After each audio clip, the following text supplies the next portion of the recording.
Hello and welcome to New Earth Podcast. Today I'm delighted to have as my guest Enolia Foti, transformational coach, author, award-winning speaker, global influencer and grandmother elder.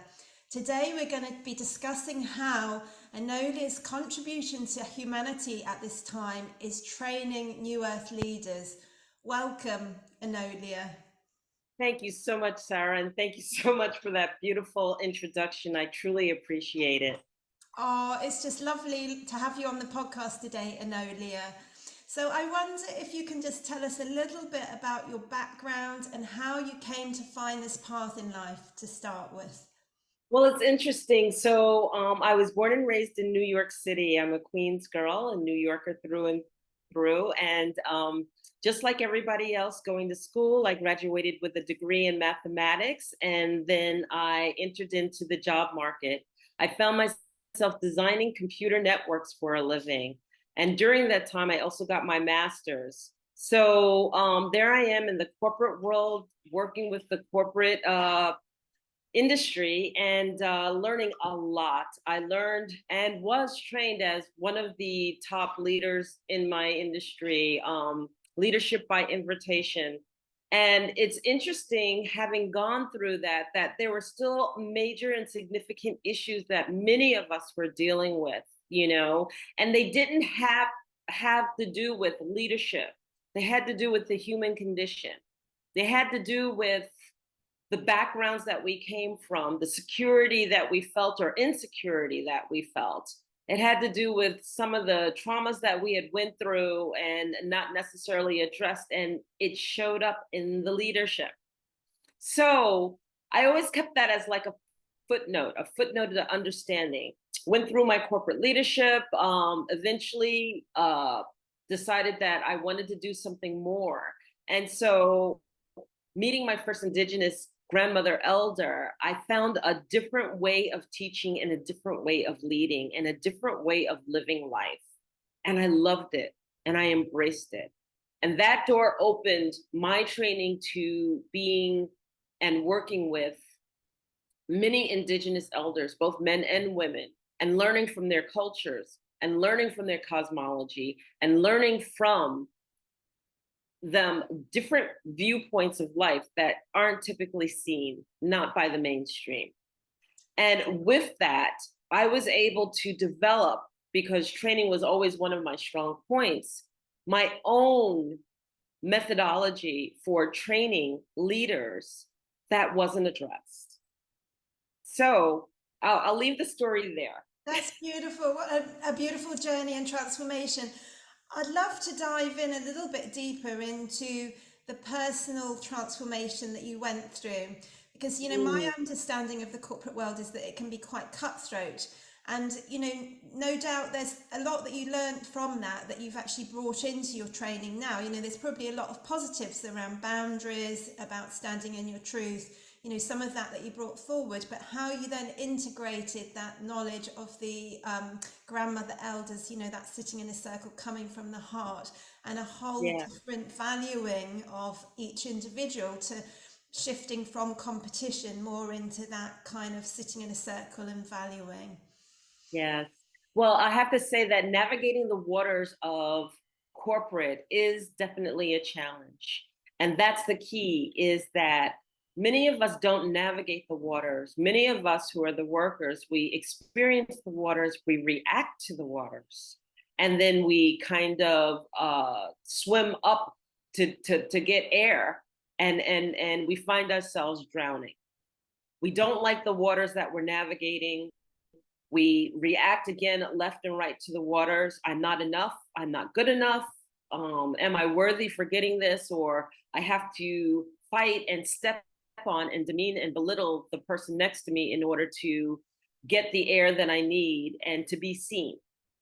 And everyone's goal is to be in the center stage. And people, some do and some don't care how they do that. And so there you have the background. And so compassionate leadership, what is that? Why is that? And what I learned from my Indigenous elders is that there's capability of leading without feeling that anyone's above you and below you, in front of you, behind you, fighting to take your spot. That you don't necessarily have to be territorial in order to lift and make your point and rise up such that everybody benefits. And it's not just about being territorial.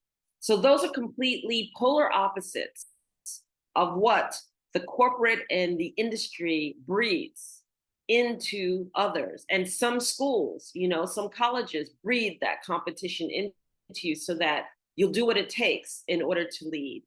And when I discovered this, it was like a breath of fresh air.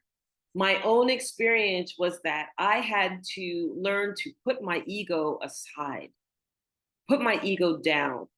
And then when I made the mistake of acting by ego, for my own benefit, when I was corrected, it wasn't the typical way like it would have been in corporate, where you're hand smacked, you're embarrassed, you're belittled, and you're made to be felt small. But it was compassionate and loving. And then, the room for the mistake. It wasn't thrown back in your face. It was, and what lesson did you learn? It wasn't that I had to step on anybody else in order to achieve that leadership again. It was, this is how I can sit in circle and realize that everybody wins as I'm the leader. And that was a whole foreign concept. I love what you're saying, Enolia. I love this idea of compassionate leadership and leading with the heart, because that's the transformation that we're all going through as we step into New Earth. It's stepping into the heart. That's how we arrive at New Earth, is through the heart. But what I'm seeing in the world is that, in terms of, the transformation into New Earth, it's happening in individuals, and it's happening in grassroots movements like the People's Health Alliance that I'm involved with. But we're not really seeing it in our leadership, in governments. We're not really seeing that in education. It's that old paradigm that's perhaps being installed, So how do you see that shift in terms of the work that you're doing in order to really lead, and form New Earth leaders, because, presumably a lot of people that are in leadership are operating it from ego, of wanting to compete and be in the center stage. So how do you see that transformation so that we can get in place the kind of heart-led people that you're wanting to train? So Einstein always said that insanity is doing the same thing over and over and expecting different results, right? And so how do we train our leadership? We train them by exhausting them, week-long training, intensive, they're exhausted, getting them to make decisions while they're exhausted.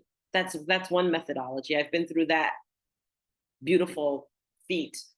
Another way is that we believe that, here are the boundaries, here's the structure, this is how you train, this is how you repeat back, this is how you stay calm in the face of adversity, et cetera, et cetera, et cetera. But what none of the leadership programs do is they don't go back to your value system. They don't go back to the fact that whether you trust yourself or not, whether you trust your own decisions, how you view yourself when you look in the mirror. How do you deal with fear within yourself? And how do those fears play on certain situations when you're in leadership? How do you deal with judgment? How do you process judgment? How do you give your power away in the midst of judgment or projection? So none of them deal with that, and my program does. My program actually looks at 7 principles by which we already possess that truly forces you to look in the mirror and to truly embrace what you see in its totality. That when you observe and you notice who you are and what you do and how you respond, and you understand you may respond one way because you had certain trauma in your life, and that you have to acknowledge that, okay, in this regard, it's triggering me, and I need to work around that trigger and understand that I need to make an objective decision and not one based on my own pain and my own trauma, then that yields a different result. Because where am I when I'm doing this? I'm in my heart. I'm observing myself from my own perspective and how my heart operates. That's incredible, Enolia. And actually, I'd just like to share that, I've known Enolia for about 6 months now, and Enolia's become a dear friend during that time. I've just been so moved by the incredible work that she's doing that I've actually decided to become a coach and train, because it's just such important work. And particularly, like I've taken this position in the People's Health Alliance, where I want to make an impact, and I just want to make it from the right position, in terms of this. So, leading with my heart. So I just want to thank you, immense gratitude to start with, Enolia, for all that you're doing, for the work that you're doing. With me, it's been incredibly powerful and transformational. So I wonder if we could just start to break it down a little bit, because, one of the first things, to become a new Earth leader, we've been taught really that only the people that are the leaders that, that have the power take center stage. But part of the transition that we're going through at the moment as we step into the age of Aquarius, which actually started March 23rd, so officially we've entered the age of Aquarius now. Okay. It's power to the people. And so it's much more in line with this Indigenous idea of sitting in a circle and valuing everyone's unique contribution and everybody's unique way of saying things, of everybody's unique way, the power of the voice, just using that power. So I wonder if you could just speak to that a little bit first. Yes, the power of the voice is absolutely essential. First of all, the generations that are coming in, they don't operate like the older generation. So the baby boomers did it one way, and they were quite conservative, and things had to be structured this way, or structure. And the generations that are coming in behind us, they usurp all rules that we came up with. And so, first of all, you need to acknowledge that and embrace that. Right? It doesn't make it wrong. It doesn't make it right. It makes it different. So understanding that our youth are coming in with a different viewpoint and a different way of viewing life, then the old structures by which we train aren't necessarily going to work. That they're more in touch with how they feel, what feels good to them, how they enjoy working. They don't want to dress conservatively. They want to be able to express how they feel, and they want to be able to represent what's important to them with all their being. So understanding that, how do we cultivate and capture that strength and that understanding and that knowledge and that motivation and that ability to initiate that and bring it forward to some beautiful leadership that can help across the world. Well, first of all, acknowledge that they're coming in different. Second of all, the training needs to start with a foundation, and the foundation is a self-reflection. And that self-reflection is basically on a conscious level, understanding that everything you say and you do shouldn't be done unconsciously. It's akin to walking barefoot. When you take a step forward and you have your shoes on, you have no regard for where you're standing and where you're stepping. But when you take your shoes off and you take that step, you're acknowledging every step that you take, because you could get hurt. Your feet could get pain. It could step on something that's sharp. It could step on whatever. But the key is that we're conscious of everywhere that we're stepping. How do you engage someone to be conscious of what's verbally being said, of conscious that the impact of what they say has a ripple effect? You start off with understanding self. You start off with understanding that the power it carries in order to make the statements that you're making, and understanding the power it has when you are vibrating certain words. And I say vibrating certain words because We can put all of the hats on that we want to. You could put on your super mom hat, your super dad hat. You can put on your leadership hat role. You can put on your employee, your employer hat role. But what comes out of your mouth has power. And to acknowledge that and understand it and be cognizant of it and be cognizant of the potential impact it has is important. And we disregard this. People say things without responsibility to what they are saying. Thank you so much, and that's so important. You know, that kind of self-reflective, really, becoming conscious of what we're saying and the impact that that has. And I love that, the idea of walking barefoot, and really, that attention that we pay when we're walking barefoot. And the next question I'd like to ask you is, how do you feel, this idea of walking barefoot, like you mentioned, sometimes we become conscious that we might get hurt, perhaps when we were unconscious before. And certainly if we've had childhood conditioning, around standing, speaking, being dangerous, because perhaps we get criticized, or, we're told not to just be in the background as a child and not express how we feel, this kind of thing. How do you feel that we can overcome those kind of fears, particularly if they become more conscious because we're paying more attention? So, this is part of the program that I actually work with people with, as you know. And the key here is that when you are, and I'm going to make it akin to a movie, when you're in the movie, things are happening around you and all you're doing is reacting. The character reacts this way, the character reacts that way. We react, and we feel like we're dodging bullets, but we're good at it, right? We're going to just dodge this bullet. She triggered me. Oh, and I reacted, and I realized she triggered me, and I reacted, and I reacted good, But the key here is to pull back from that reaction and be the observer.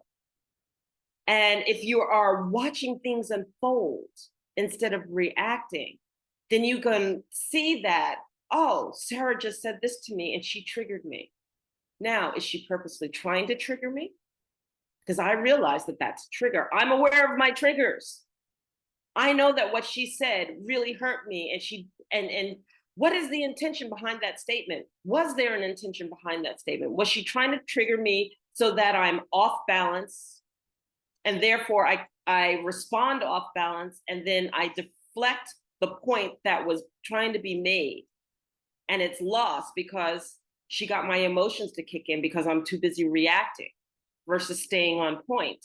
Or is it that, the intention of what was being said was to trigger me, and I caught it and I said, trying to trigger me. Okay, well, let's just deflect that. I'm not going to respond to that. I'll let you flutter. I'll let you flounder because you knew exactly what you were doing. And if you knew what exactly you were doing and it doesn't work, who ends up floundering? Not me. You do. So there are key ways in order to address certain situations. Everybody loves to create a story. And we love to deep dive into the story versus watching the story unveil. And what you learn is you learn to stop reacting to every point, but to watch the story unveil and then choose how you're going to engage. And that's a different point to come from than reacting left, right, and every which way. And that in and of itself is powerful because you control what you do. No one else can control you.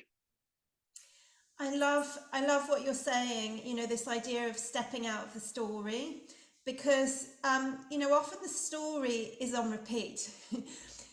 Often the story is like happened before and again and again and again, and until we see it, it's that kind of aspect that perhaps from our childhood, that conditioning that we're just replaying over and over, like what you said about Einstein earlier on, if we expect a different result doing the same thing.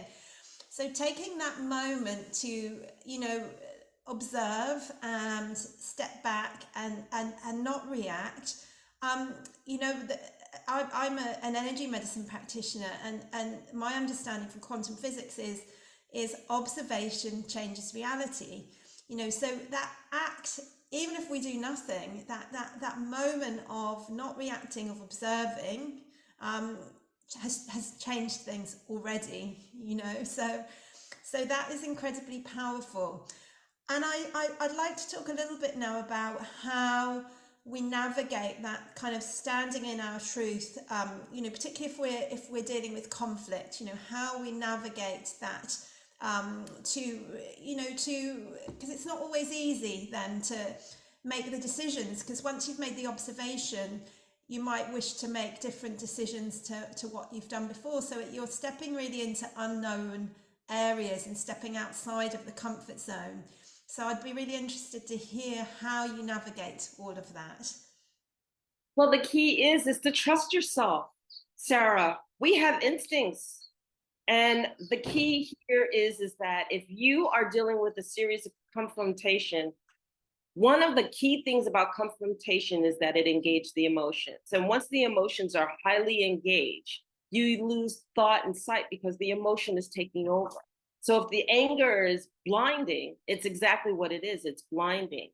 If the attack makes you sad, then you're so busy dwelling in your sadness that you've lost sight of what is actually taking place. But if the observer is engaged and you're watching this confrontation, then you can say, here's the manipulation that's coming with the confrontation. Because confrontation is what? Someone wanting to impose their truth upon the other so that they can either get agreement or they can control or manipulate you into that alignment because they want their way. And so if you step back and you look at that, then without the emotions fully engaged, it doesn't mean you're not going to be emotionless, but they're no longer blinding. You can get clarity. They're trying to trigger me or throw me off my balance so that I'll react. And then I'll forget the fact that I said no, or I don't want this to take place. I want a different outcome. And then if we have the self-discipline to say, here's the fork in the road of my decision point.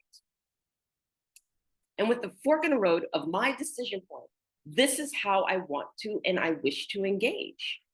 And I don't care what else is being said. Here's my truth.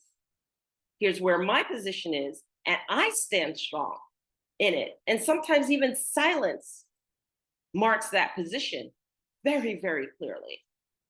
Then we are able to walk that path and navigate and watch the world around us unveil itself.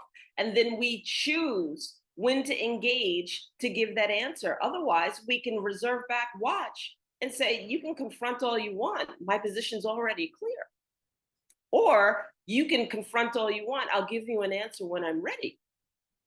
And that pause that we take is the moment that we give ourselves for the clarity of what it is that we choose versus the manipulation of getting the result that is wanted. Because that's what projections and judgments and confrontations are, is a manipulation to fully extract the result that we want. So in understanding that, and we walk the road and we observe and we notice, and we don't allow things to trigger us fully, we're human, it's going to trigger us to a degree, but we catch it and we can make a different decision. And how beautiful is it to make a different decision and at least get a different result other than one that we know where it's going to end and where it's going to land. Yeah. That's really powerful. Thank you so much for sharing all of that wisdom. That's going to help a lot of people, because I think a lot of people struggling at the moment, there's a lot of polarization in the world. So Yeah. navigating that and staying in peace with ourselves and trusting ourselves is incredibly powerful. I understand that another part of your program is forgiveness, forgiveness of self, forgiveness of others. And, that is such a powerful practice. And, it's what makes us more compassionate, that learning, that self-love to be able to forgive, and to forgive others also. Is there anything that you'd like to share around forgiveness? Yes, because to me, forgiveness is freedom. When we choose to harbor resentment, when we choose to hold a grudge, when we choose to make that the forefront of how we feel at all times, what happens is that everything else that we look at life through those eyes, with that resentment, with that judgment, is tainted.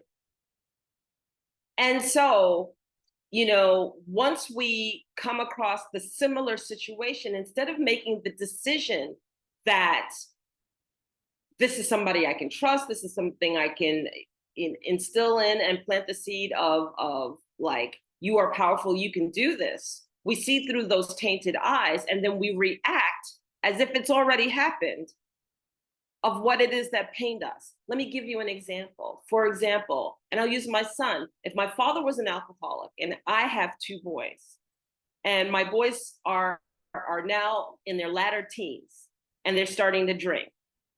And my fear is, oh my God, they're going to end up being alcoholics. So how do I react? I react with that fear of already that they're already going to drink and they're already going to be alcoholics, and it's just going to pass on from like it was in the previous generation.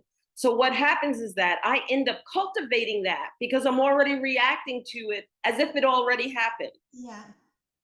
And then the key here is that if I raised our boys right, and they have the seed planted that you do anything in moderation, you do not do anything into extremes. We take this as in anything in life, drinking or otherwise.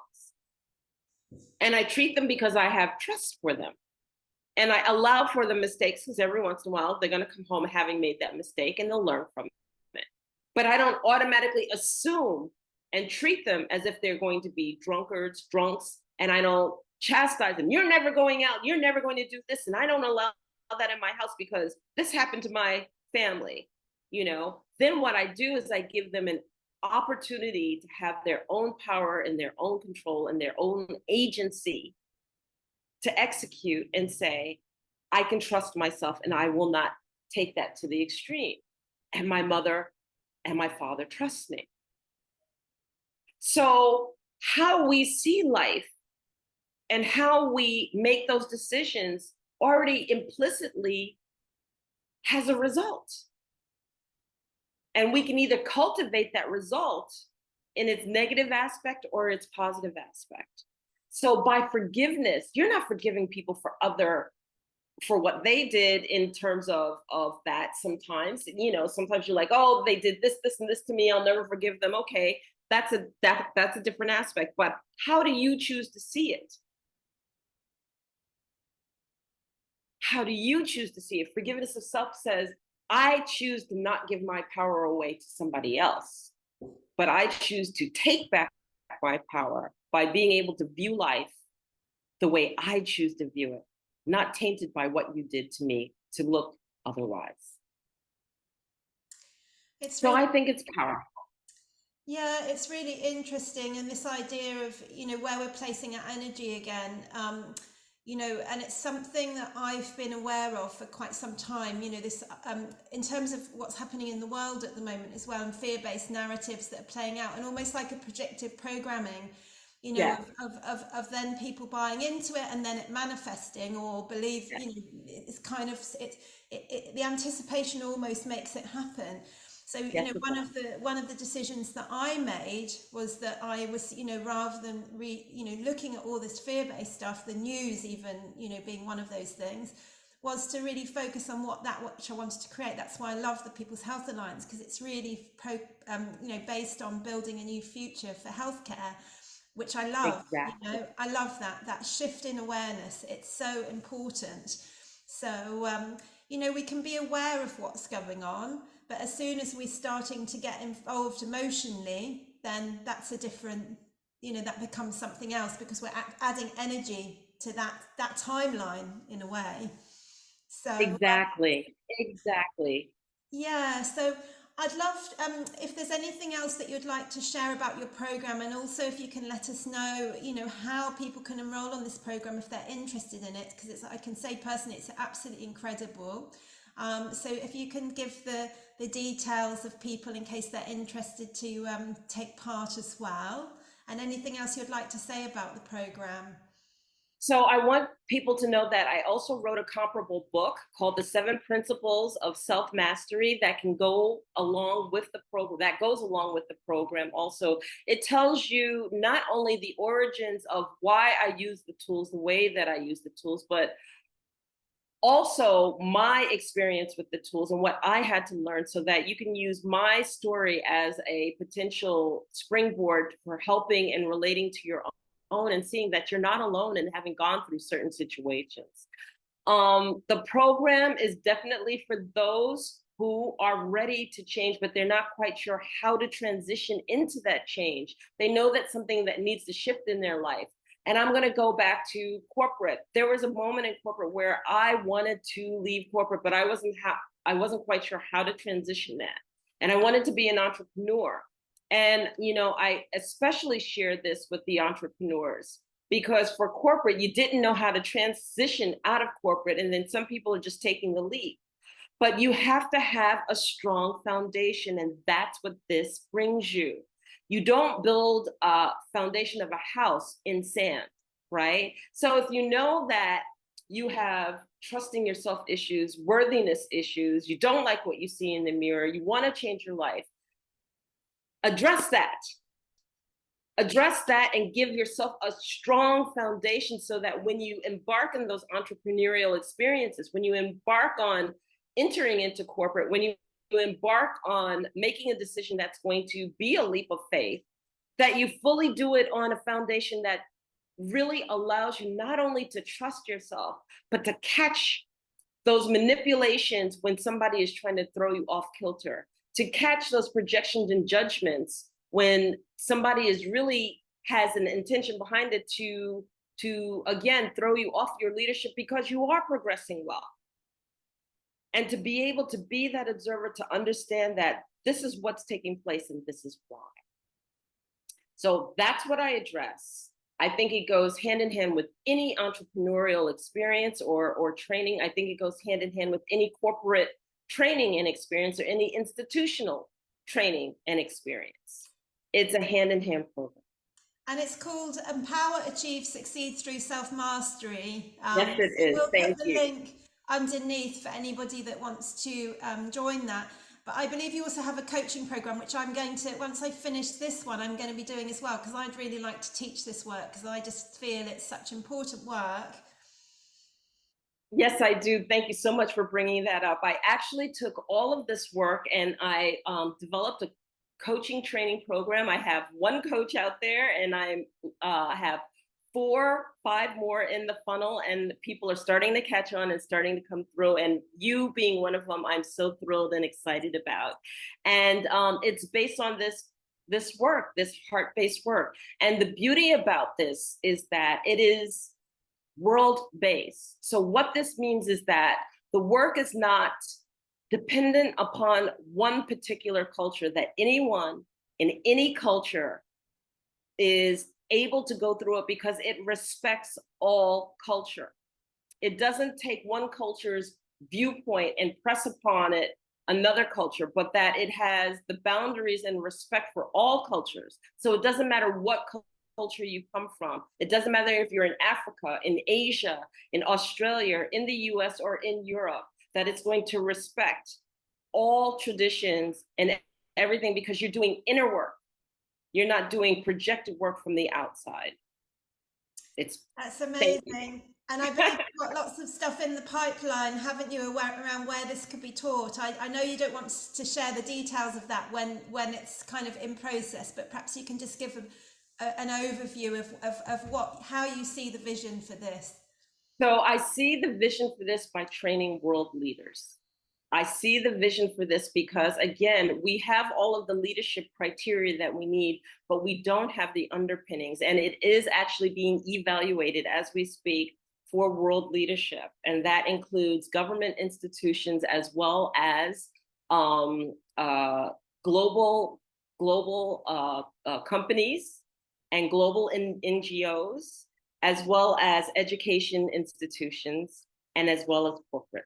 So I'm really fascinated. Really super exciting. And it's just what the world needs, you know, this coming into the education, this heart-based awareness. Yes. Thank you so much. So I'd like to shift now over because you also do a lot of humanitarian work, which I've taken part in some of your conferences that you've done, you know, with the humanitarian work. And I understand that you go to, you know, you send people to school in India and do all kinds of things under the Expressions of Humanity branch, which is your humanitarian branch. I wonder if you could just share a little bit about how that came about and the amazing work that you're doing with Expressions of Humanity.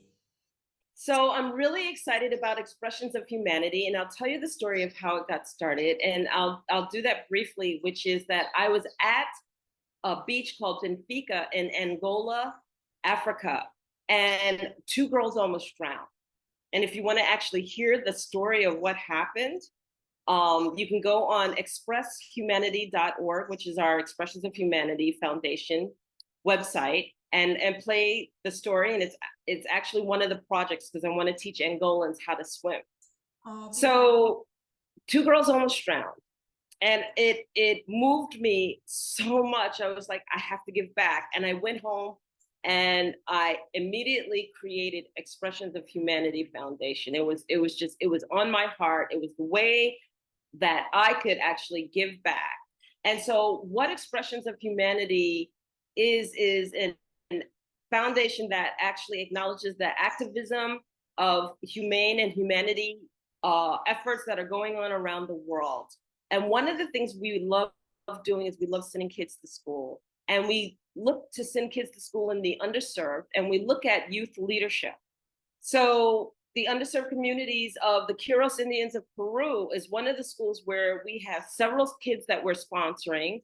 And what we do is we send them to school whenever we hold an event, like we hold the Speakers Forum platform event across the world where people can come in and they can speak. And a portion of that actually goes directly to the kids going to school. So if you're out there and you're a speaker and you have something on your heart to say, we encourage you to come contact us, be a part of our Speakers Forum, and directly affect a child going to school. I've been to India, I've been to Nepal, I've been to Mauritius, where we talk and work with children, and we talk to the youth leadership and let them know that they are the gift, and we are excited for them to come forward and be the leaders of our next generation, and that what they have to say is important, and that we care, and that they are the gift.